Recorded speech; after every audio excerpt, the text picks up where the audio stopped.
welcome back to the Upper Room. This week we're talking about the Ten Commandments. Now, I wanted to go over the Ten Commandments because I think that a lot of people have forgotten God's commands, and I wanted to go through this real quick. This is going to be a series of videos after this video. First, in this video, I'm going to explain to you like a crash course on God's people, where they came from, and leading up to when God gave the commandments, and how we know, because of these thousands of witnesses, who God is and that He exists. And so I'm going to read right from the Bible, right from Scripture, and the moment when we received the Ten Commandments. But first, I'm going to paraphrase everything before that about how God's people came into being. So let's start off in the beginning, at Genesis. At the end of Genesis, Adam and Eve, this is Adam and Eve, creation.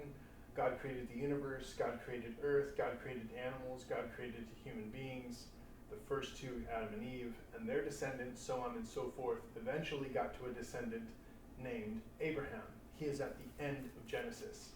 God made a covenant with Abraham because God loved Abraham, and a covenant is like an agreement. It's like a deal. I'll make a deal with you, right? So God made an agreement with Abraham. Abraham that if he would serve God, if he would love God, and worship Him, and do as He commanded, that He would bless him so much that his descendants would outnumber the stars in the sky. And this was something that Abraham believed God for, because God is who he is, and so he believed God for saying it. But Abraham was perplexed about because his wife and him were very old. Abraham was nearly 80 years old at the time when God called him. He was a very old man, and so was his wife, and they had never had any children because his wife was barren. But God promised him that his wife would bear him a son. And God's promise came true. Through his wife, who was much older, she bore a son named Isaac. And from Isaac to Jacob, and the descendants thereafter, came all of the descendants of Abraham, which would be all of the Hebrews, the Hebrew people. Now, from these Hebrew people, a group of brothers, there were 12 of them, and a very young brother, his name was Joseph. The young brother wore a tunic of many colors. He had visions and dreams when he was young, and his brothers used to make fun of him and called him a dreamer. His brothers despised him because his father loved him so much, and he was favored by their father. So they decided one day to throw their little brother into a pit and to tell their dad that some wild animal ate him and killed him. Instead, they saw some slave drivers driving by, and they sold their brother to the slave driver. Slave driver then sold him to a master, and then the master kept Joseph and saw that whatever the master put in Joseph's hands, financially wise, flourished. Anything Joseph touched became successful, and he could see that Joseph's God was with him. And God's hand was on Joseph. Now, Joseph was very handsome. His master's wife lusted after Joseph, and she caught him alone one day and tried to force him to lay with her. He loved his master, and he was his friend. He refused and ran out of the house so quickly, but his master's wife held onto his shirt and tore it from him, and he ran out. His master's wife was so infuriated because he turned her down that she called her husband's guards and reported to them and bore false witness and testified that Joseph tried to rape her. Joseph's master became enraged, apprehended Joseph, and threw him in prison in Egypt, in the Pharaoh's dungeon. And there he sat and rotted for a while. There in prison, he met two of Pharaoh's servants. One was a baker, one was the Pharaoh's cupbearer. This is someone that pours wine for Pharaoh and brings him his cup and makes sure his cup's full. A cupbearer is someone that would be very close to the king. He would overhear things that the king would talk about with other officials, such matters like that would be spoken about at the table or at dinner. Both of them were in the Pharaoh's prison.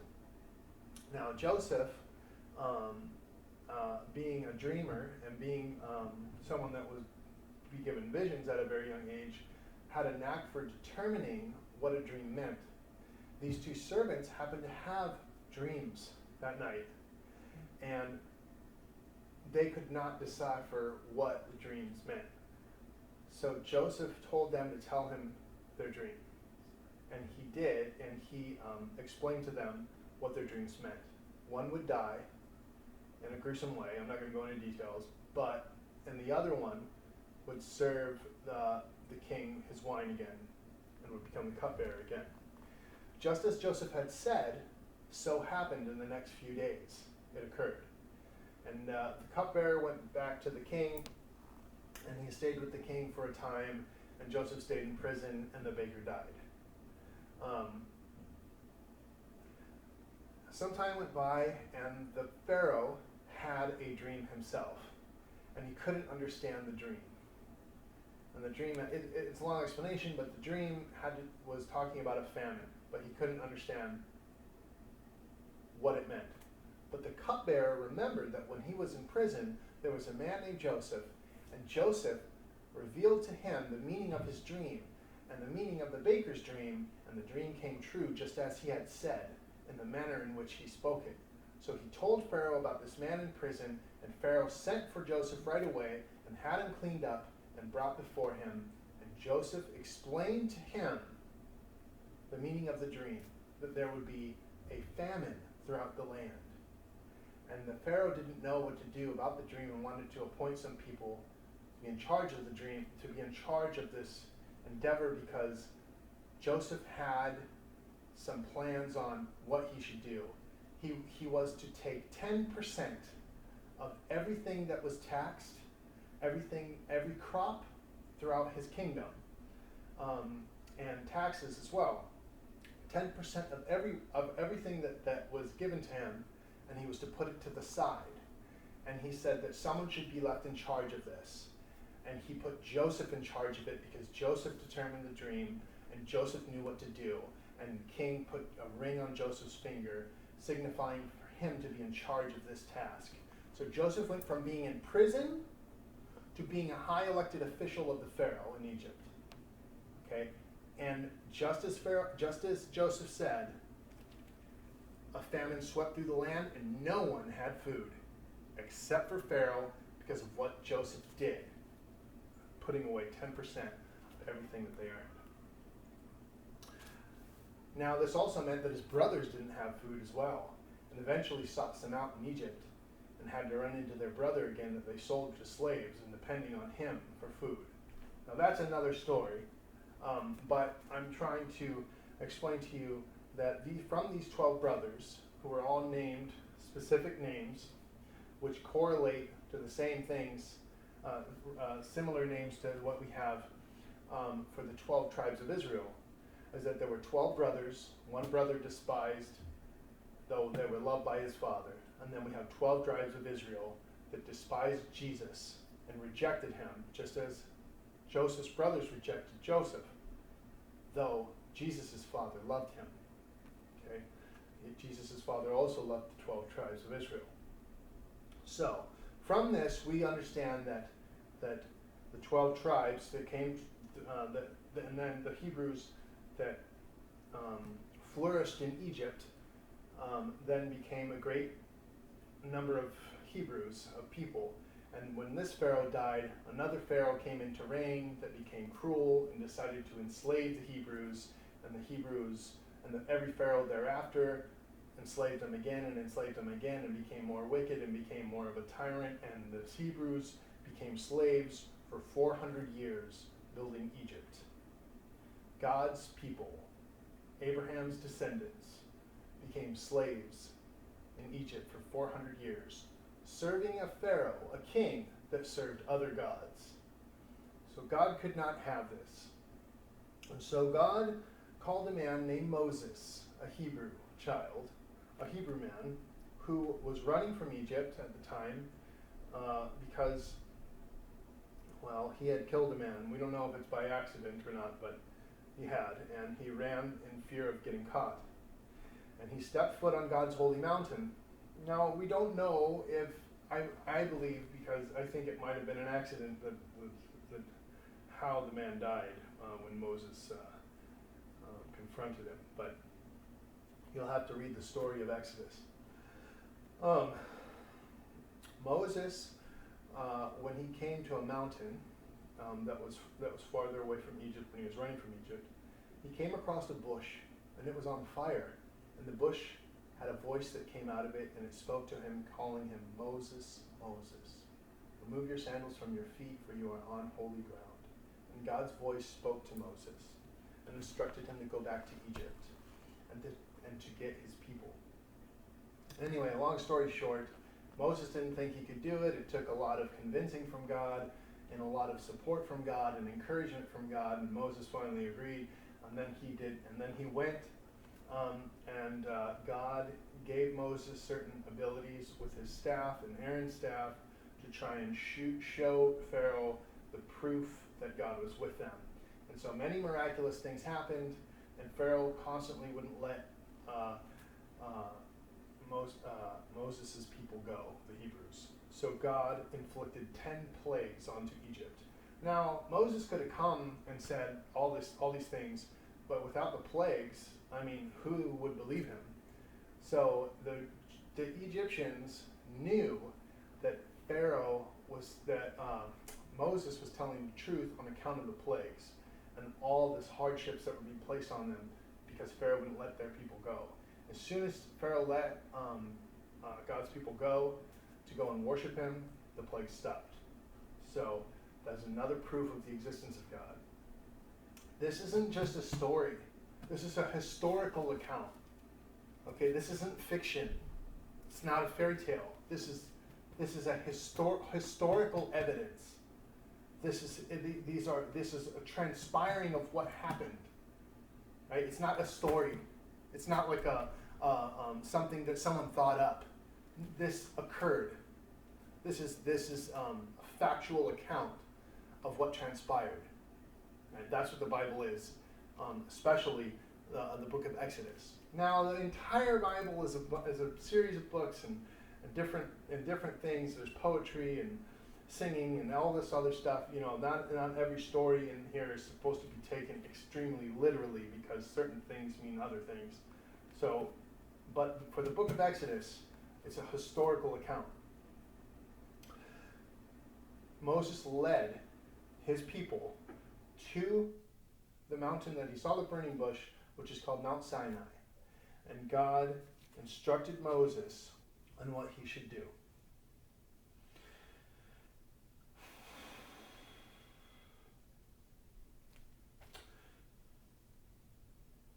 On the third, so I'm going to read to you now what transpired once they reached God's holy mountain.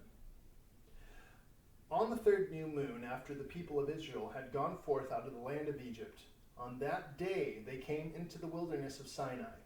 And when they set out from Rephidim and came into the wilderness of Sinai, they encamped in the wilderness, and there Israel encamped before the mountain. And Moses went up to God, and the Lord called to him out of the mountain, saying, Thus you shall say to the house of Jacob and tell the people of Israel, You have seen what I did to the Egyptians, and how I bore you on eagle's wings, and brought you to myself. Now, therefore, if you will obey my voice and keep my covenant, you shall be my own possession among all peoples, for all the earth is mine, and you shall be to me a kingdom of priests and a holy nation. These are the words which you shall speak to the children of Israel. So Moses came and called the elders of the people and set before them all these words which the Lord had commanded him. And all the people answered together and said, All that the Lord has spoken we will do. And Moses reported the words of the people to the Lord. And the Lord said to Moses, Lo, I am coming to you in a thick cloud, that the people may hear when I speak with you, and may also believe you forever. So God told Moses, I'm coming in a cloud so that all of them may hear me speak to you, Moses. Moses didn't just come to God and just say, hey, you know what, this and that, and then God told him and then went down there. No, God spoke to Moses, and all of the Israelites that were encamped around the mountain heard God speaking to him. God literally was heard by his people. The people, then Moses told the words of the people to the Lord, and the Lord said to Moses, go to the people and consecrate them today and tomorrow, and let them wash their garments and be ready by the third day. For on the third day the Lord will come down upon Mount Sinai in the sight of all the people, and you shall set bounds for the people round about, saying, take heed that you do not go up into the mountain or touch the border of it. Whoever touches the mountain shall be put to death. No hand shall touch him, but he shall be stoned or shot. Whether beast or man, he shall not live. When the trumpet sounds a long blast, they shall come up to the mountain. So Moses went down from the mountain to the people and consecrated the people, and they washed their garments. And he said to the people, be ready by the third day, and do not go near a woman. On the morning of the third day, there were thunders and lightnings, and a thick cloud upon the mountains, and a very loud trumpet blast. Where did they get the instrument from? Where a huge trumpet blast on the top of the mountain. No one was allowed to go up there. And Mount Sinai was wrapped in smoke because the Lord descended upon it in fire. So God stepped down from the clouds on top of the mountain in fire, and the smoke of it went up like the smoke of a kiln, and the whole mountain quaked greatly. And as the sound of the trumpet grew louder and louder, Moses spoke, and God answered him in thunder. And the Lord came down upon Mount Sinai to the top of the mountain. And the Lord called Moses to the top of the mountain. And Moses went up, and the Lord said to Moses, go down and warn the people, lest they break through to the Lord to gaze, and many of them perish. And also let the priests who come near to the Lord consecrate themselves, lest the Lord break out upon them.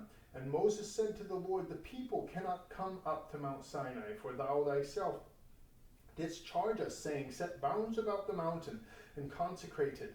And the Lord said to him, go down and come up, bringing Aaron with you.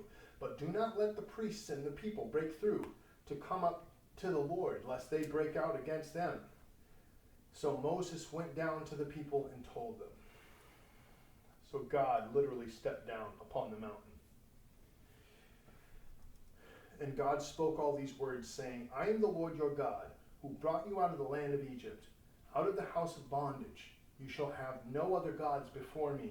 You shall not make for yourselves a graven image, or any likeness of anything that is in heaven above, or that is in the earth beneath, or that is in the water underneath the earth.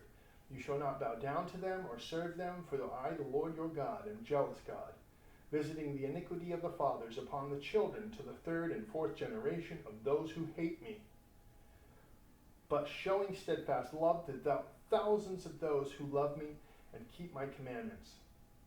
You shall not take the name of the Lord your God in vain, for the Lord will not hold him guiltless who takes his name in vain. Remember the Sabbath day to keep it holy. 6 days you shall labor and do all your work, but the seventh day is the Sabbath to the Lord your God. In it you shall not do any work, you or your son or your daughter, your manservants or your maidservants, or your cattle or the sojourner who is within your gates. For in 6 days the Lord made heaven and earth, and the sea, and all that is in them, and rested the seventh day. Therefore the Lord blessed the Sabbath day and hallowed it.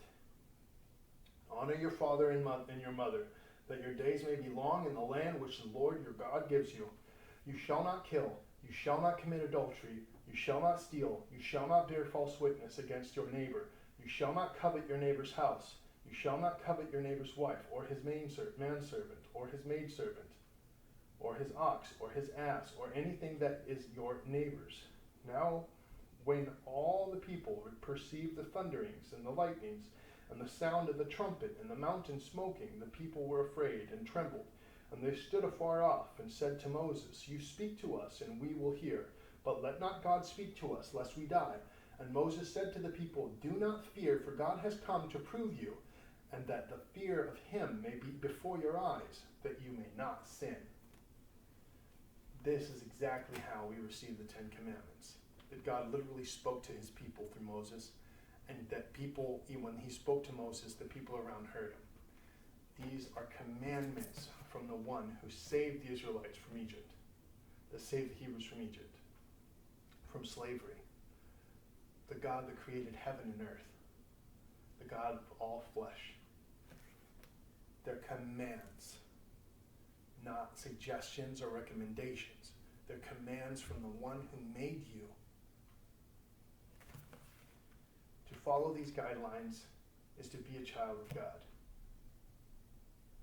is to be in God's favor, God's protection, that we may experience his steadfast love. So this is the first video in a series of videos where I will be explaining each commandment and talking about them in correlation to the times that we live in today. So thank you for listening, and thank you for tuning into the Upper Room. Hit that subscribe button below, and I'll see you next week.